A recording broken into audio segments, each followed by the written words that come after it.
అందరికీ జై భీమ్. నేను మీ నేతకాని నరేష్. ఈరోజు మనం మరుగున పడుతున్నటువంటి మాల పోరాట యోధుల చరిత్ర, కృష్ణా జిల్లా కొదమసింహం కారంచేడు చుండూరు పోరాట యోధుడు కలేకూరి ప్రసాద్ జీవిత చరిత్రను మనం తెలుసుకోబోతున్నాం. మిత్రులారా, ప్రధానంగా చరిత్రను తెలుసుకోకుండా, చరిత్రను అధ్యయనం చేయకుండా నూతన చరిత్రను నిర్మించలేమంటారు డాక్టర్ బాబాసాహెబ్ అంబేద్కర్ గారు. అందుకనే ఇవాళ స్వాతంత్రం వచ్చిన కాడి నుంచి మన తెలంగాణ రాష్ట్రంలో కావచ్చు, ఆంధ్రప్రదేశ్ రాష్ట్రంలో కావచ్చు, దళితులపైన జరుగుతున్నటువంటి దాడులని ఒకసారి గుర్తు చేసుకున్నట్లయితే, నూనూగు మీసాల వయసులో 18-19 సంవత్సరాల వయసులో మన కలేకూరి ప్రసాద్ గారు ఒక కంచికచర్ల అనేటటువంటి కృష్ణా జిల్లా కంచికచర్ల అనేటటువంటి గ్రామంలో ఒక దళిత యువకుని అగ్రకులానికి చెందినటువంటి భూస్వాములు గడ్డివాములు వేసి దహనం చేస్తే, సజీవ దహనం చేస్తే దానికి చలించి నూనూగు మీసాల వయసులోనే విప్లవాల బాట పట్టినటువంటి మాల యోధుడు, మాల విప్లవకారుడు గన్ను తర్వాత పెన్నుతో తను పోరాటం చేసి ఎంతో మందికి ఆదర్శప్రాయుడైనటువంటి గొప్ప వ్యక్తి, మానవతావాది, మార్కిస్టుగా మావోయిస్టుగా తన ప్రయాణాన్ని మొదలెట్టి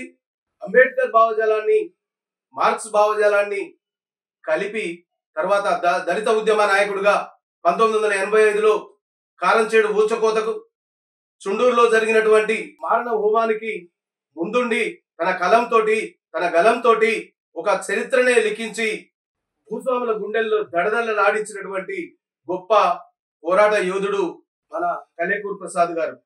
అదేవిధంగా మరి ఆయన తన పాటతో ఓ చుండూరుని ఒక విప్లవాగ్ని రగించిండు.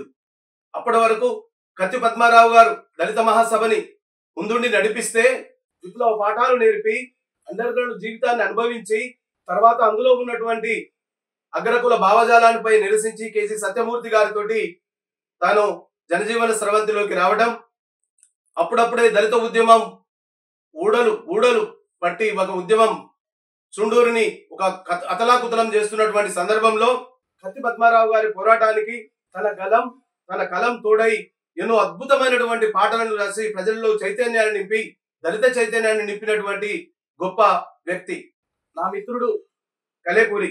ఆయన మరణపు అంచుల్లో ఉన్నప్పుడు నల్లగొండకు తీసుకొచ్చి నేను, నా మిత్రుడు ఎర్ర ముత్యాలు, నూనె జయపాల్, దొడ్డి రామ్మూర్తి ఇలా మేమందరం కలిసి ఒక 15-20 రోజులు తనకు మేము సపరివార్యాలు చేసుకున్నాం. అంత గొప్ప వ్యక్తి, అసలు ఎంత అద్భుతమైనటువంటి వ్యక్తి, ఎంత గొప్ప స్వరం. ఆ పాట తన కలంతో వేసినటువంటి పాట ఎన్టీ రామారావు గుండెల్లో దడబుట్టించిండు, అలా వియ్యంకుడు సెంచురామయ్యకు దడబుట్టించిండు, కారంచేడును కథన రంగంలోకి మార్చినటువంటి గొప్ప విప్లవ యోధుడు మన కలేకూరి. ఆయన ఎన్నో అద్భుతమైనటువంటి పాటలు రాసి ఆయన ఒక పాటని మచ్చుగా, ఎందుకంటే ఆయనని ఒక వీడియోలో మనం ఆయన గురించి చెప్పలేం.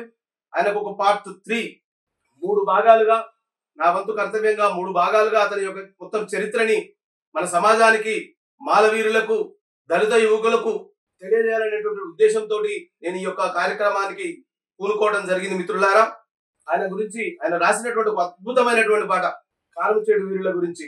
చుక్కల్లో చుక్కల్లో చుక్కల్లో కలిసిరేమో చక్కనయ్యలు, చుక్కలైపోయిరేమో చక్కనయ్యలు, చుక్కల్లో కలిసిరేమో చక్కనయ్యలు, చుక్కలైపోయిరేమో చక్కనయ్యలు, నా కంటి పాపలు, నా కడుపు పేగులు, నే కన్న కొడుకులు, నువ్వు కన్న కొడుకులు, నా ఊరు కంచికచర్ల, నా కొడుకు కోటేసు, నా కొడుకు కంచికచర్ల, నా కొడుకు కోటేసు, నా ఊరు టంగుటూరు, నా బిడ్డ ఇందిరమ్మ, నా ఊరు కారంచేడు, నా బిడ్డ దుడ్డు రమేషు, నా ఊరు చుండూరు, నా కొడుకు అనిలు బాబు, నా ఊరు కంచికచర్ల, నా అన్న ప్రసాదు, నే దళిత మాతనే, నే దళిత పల్లెనే, చుక్కల్లోకెక్కిరేమో చక్కనయ్యలు, చుక్క చుక్కల్లో కలిసిరేమో చక్కనయ్యలు. గదెనెక్కి కులుకుతున్న పెద్ద కులపు మంత్రులారా, నా కొడుకు శవాన్ని డబ్బుతోటి కొనగలరా? మళ్ళీ నా కడుపు పండి కొడుకుల్ని కంటాను, చంపకుండా ఉంటామని గ్యారంటీ ఇస్తారా? ఎంత గొప్ప వచనం చూడండి. కొడుకులతో పాటు నేను కత్తుల్ని కంటాను, మీ కంట పడకుండా కాపాడుకుంటాను, పౌరుషం పాలిచ్చి వీరుల్ని చేస్తాను, నే వీరమాతనే, నే దళిత మాతనే, చుక్కల్లో కెక్కిరేమో చక్కనయ్యలు, చుక్కలైపోయిరేమో చక్కనయ్యలు.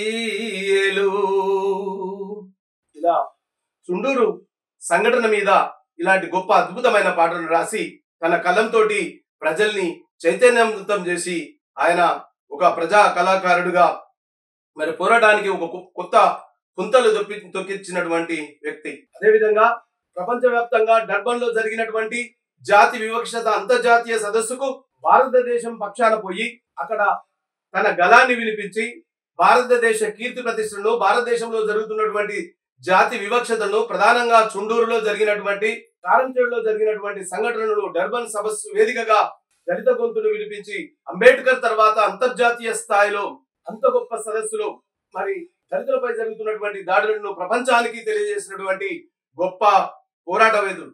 ఇంకా మరొక మాటలో చెప్పాలంటే ఆయన ఇంటర్ వరకే విద్యాభ్యాసం చేసి చిన్న వయసులోనే, నూనుగు మీసాల వయసులోనే అడవిబాట బట్టి అడవిలో అన్నలకు పాఠాలు నేర్పి ఆ తర్వాత ఆయన చదివింది ఇంటర్మీడియట్ మధ్యలోనే డిస్కంటిన్యూ చేసి ఇంగ్లీష్ లో తన తల్లిదండ్రి లలిత సరోజిని గారు, తండ్రి శ్రీనివాసరావు గారు వృత్తిరీత్యా ఉపాధ్యాయులు అయినప్పటికీ వాళ్ళది ఉన్నత కుటుంబం, వాళ్ళ తమ్ముడు వాళ్ళ మరదలు ఐఏఎస్ క్యాడర్ లో ఉన్నారు.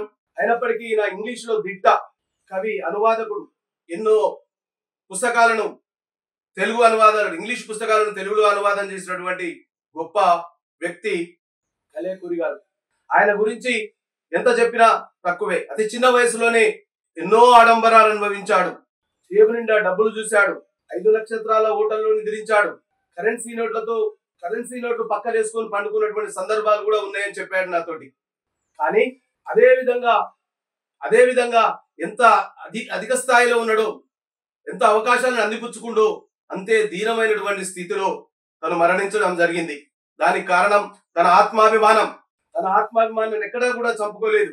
దానికి మరణం అంటే చాలా ఇష్టం. అందుకనే ఆయన ఒకటే మాట అంటాడు.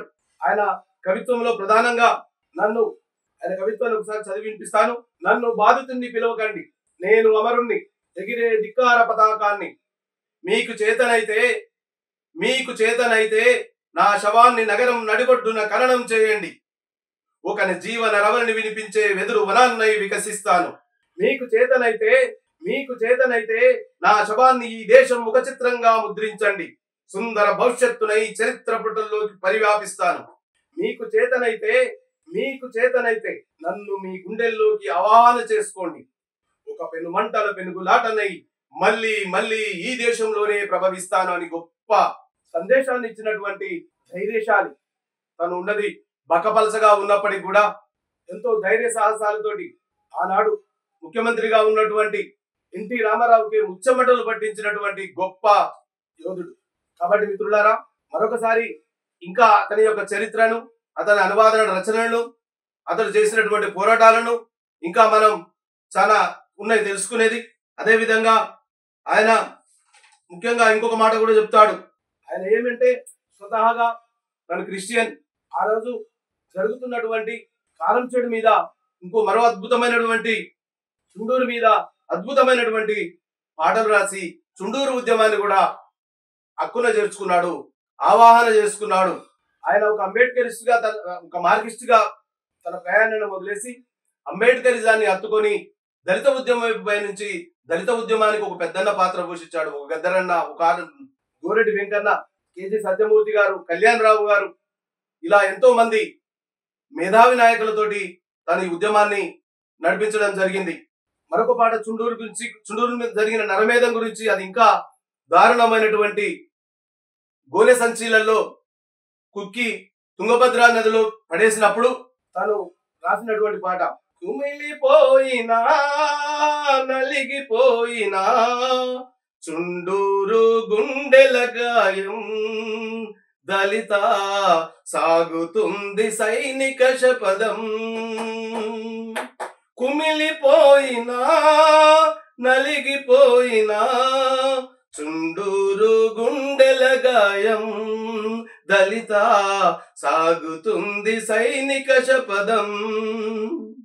ఆవేదనంతా పోరాట సెగలై ఊరూరు చండూరై మండుతుందిలే.